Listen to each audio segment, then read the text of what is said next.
The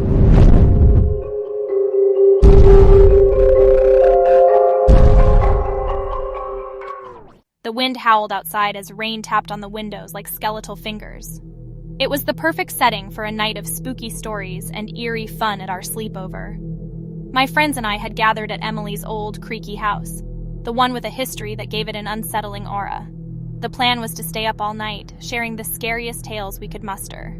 Little did we know, our night of innocent frights would soon turn into a chilling encounter that none of us could forget. We settled in the dimly lit living room, surrounded by flickering candles casting eerie shadows on the walls. The storm outside seemed to grow louder with each passing minute, adding an extra layer of tension to the atmosphere. The faint smell of Emily's mother's antique furniture polish lingered, mixed with the mustiness of the old house.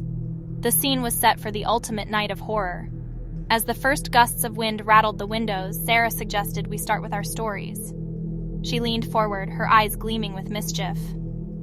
"I've got one," she began, her voice trembling just slightly. "It's about a haunted mirror." As Sarah spun her tale of a mirror that showed distorted and malevolent reflections, I couldn't help but feel a shiver run down my spine. The flickering candles cast fleeting shapes that seemed to dance around us, enhancing the feeling of unease.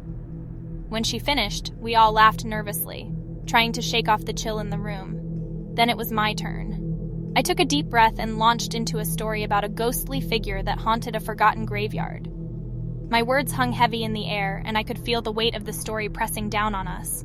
The storm outside seemed to pick up its pace, and the rain hammered on the windows like a desperate plea for entry. With each story, the tension grew thicker, the shadows darker and the air colder.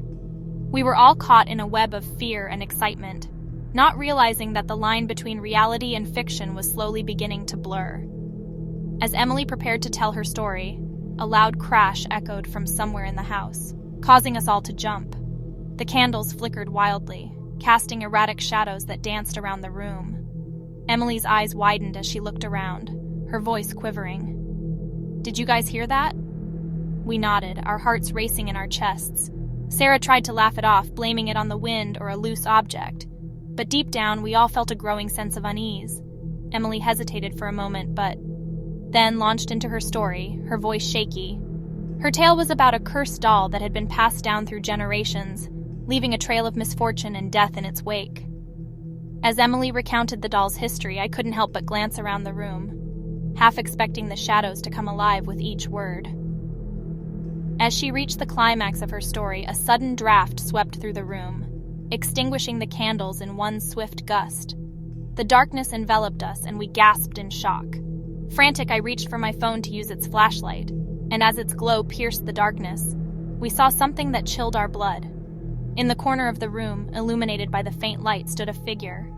It was a shadowy silhouette, tall and unmoving. Panic seized us as we stared, our hearts pounding like drums. Emily's voice trembled as she whispered, "Who's there?" The figure remained still for a moment, then began to advance toward us. It moved with an unnatural grace, its movements jerky and disjointed. As it drew nearer, I could make out its features, or the lack thereof. It was as if its face was an ever-shifting void, shifting and twisting like smoke.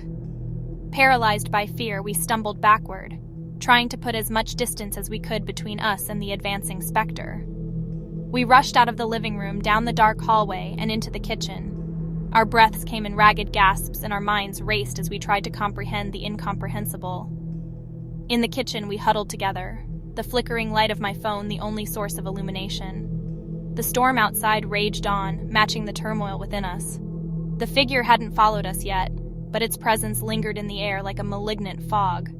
As we clung to each other, the sound of footsteps echoed down the hallway, slow, deliberate steps that sent shivers down our spines. The figure was coming for us, and we were trapped in a house that seemed to have turned against us. Desperation fueled our actions. We scrambled to find a way out, stumbling through the darkness and bumping into furniture. As we reached the front door, the figure emerged from the hallway, its shadowy form elongating and distorting with each step. With trembling hands, I fumbled for the doorknob, praying it would open. And then, just as the figure was about to reach us, the door swung open, revealing the stormy night outside. We didn't look back as we ran, rain-soaked and terror-stricken, into the safety of the open air. We never spoke about that night again. Our once close bond was shattered by the unexplainable horror we had experienced. The old house stood silent, its windows like empty eyes staring out into the night. And in the dark corners of our memories, the twisted figure lingered, a reminder that sometimes the scariest stories are the ones that become all too real.